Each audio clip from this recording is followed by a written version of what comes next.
פעם היינו קשורים זה לזה, כמו גלגלי שיניים, מחוברים על ידי חוק אחד, חוק של אהבה הדדית, וזה היה אושר אמיתי.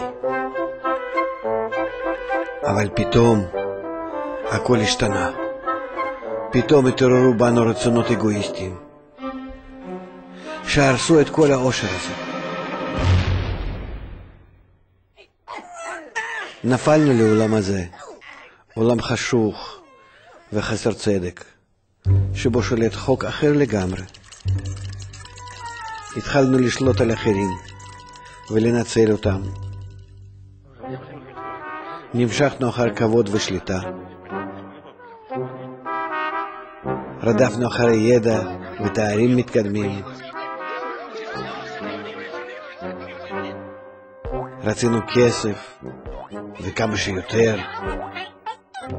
אבל כל מה שרדפנו אחריו לא הביא לנו אושר. להפך, התחלנו לשנוא זה את זה. לפתע נזכרנו בכך שפעם, מזמן, היינו מאושרים. אז, כשעוד היינו מחוברים זה לזה, כמו גלגלי שיניים, נזכרנו ופתאום השתוקקנו לחזור לאותו מצב. ועשינו את זה.